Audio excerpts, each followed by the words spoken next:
Pour transférer le programme automate, il faudra au préalable installer Codesys v3.5. L'installation se trouve sur votre support numérique fourni avec le système.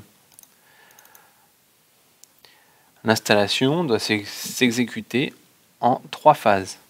La première phase est l'installation de Codesys, qui est un logiciel multiconstructeur. C'est-à-dire qu'il ne servira pas à programmer uniquement les automates Vago, mais pourra aussi servir à paramétrer d'autres marques. Ensuite, une fois installé, nous installerons les packages Vago, qui permettront de reconnaître les cibles Vago dans Codesys. Donc il faudra bien entendu installer les 2 packages fournis.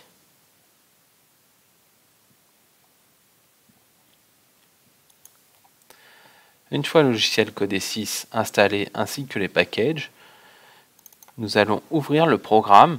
Celui-ci se trouve sur votre support numérique fourni avec le système.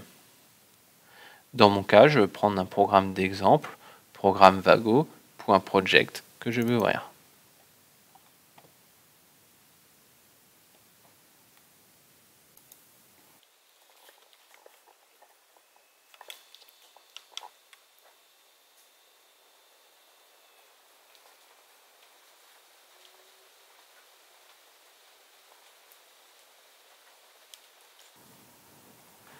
Je m'aperçois ici que mon package Vago est bien pris en compte parce que la cible ici est bien détectée.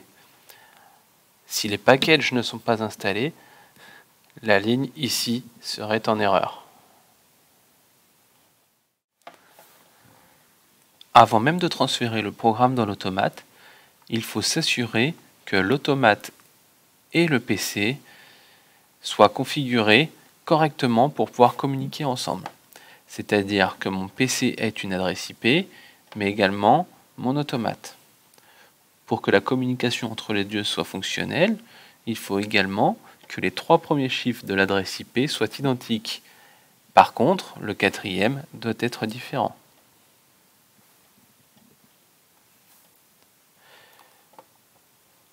Pour réaliser le transfert du programme, je vais dans un premier temps paramétrer ma communication. Pour cela, je vais aller dans mon device, ici, qui est mon automate, puis je vais parcourir le réseau. Si mon automate et mes communications sont correctement établies, celui-ci doit s'afficher dans la liste. Pour ma part, je n'ai qu'un automate de raccordé sur mon réseau, donc il est détecté ici. J'ai la possibilité de faire clignoter mon automate dans le cas où j'ai plusieurs automates sur mon réseau afin de les identifier. Une fois que j'ai identifié mon automate, je vais le sélectionner, puis valider en appuyant sur OK. Je m'aperçois ici que ma communication est correcte parce que j'ai mon PC, passerelle et l'automate. Tout ça est en vert. Une fois les paramètres de communication paramétrés et fonctionnels, nous allons pouvoir nous connecter à l'automate. Pour cela, cliquez sur le bouton En ligne, puis Se connecter. Dans mon cas, Codesys détecte une différence entre le programme qui est actuellement dans l'automate et celui qui est sur mon PC. Pour ma part, je vais vouloir télécharger ce qui est sur mon PC dans l'automate. Donc, je vais sélectionner Se connecter avec téléchargement. Puis, je valide avec le bouton OK. Codesys va alors compiler mon programme, puis le transférer dans l'automate.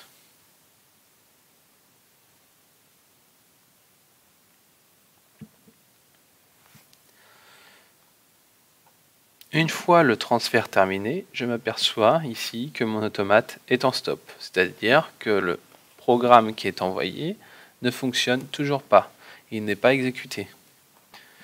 Pour le démarrer, je vais dans un premier temps vérifier l'état du switch physique en face avant de l'automate. Il doit être sur Run, puis je vais venir également informatiquement démarrer le programme. Pour cela, dans l'onglet débogage, je vais faire démarrer. On s'aperçoit maintenant que le programme est en exécution, c'est-à-dire que le cycle est fonctionnel. Pour terminer, je vais enfin indiquer à mon automate que l'application que je viens de lui transférer sera sa prochaine application de démarrage. C'est-à-dire qu'au redémarrage de l'automate, il exécutera exactement le même programme.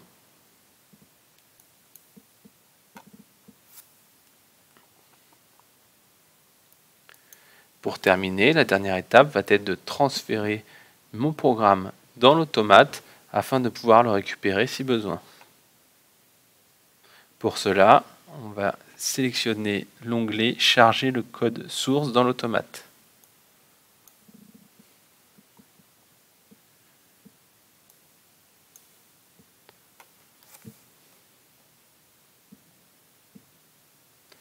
Les fichiers sont alors envoyés dans l'automate.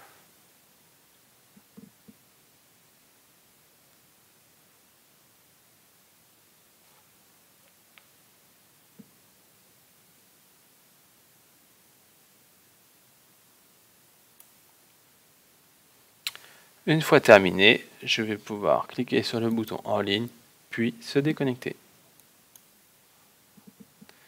Le programme est maintenant transféré et fonctionnel sur l'automate.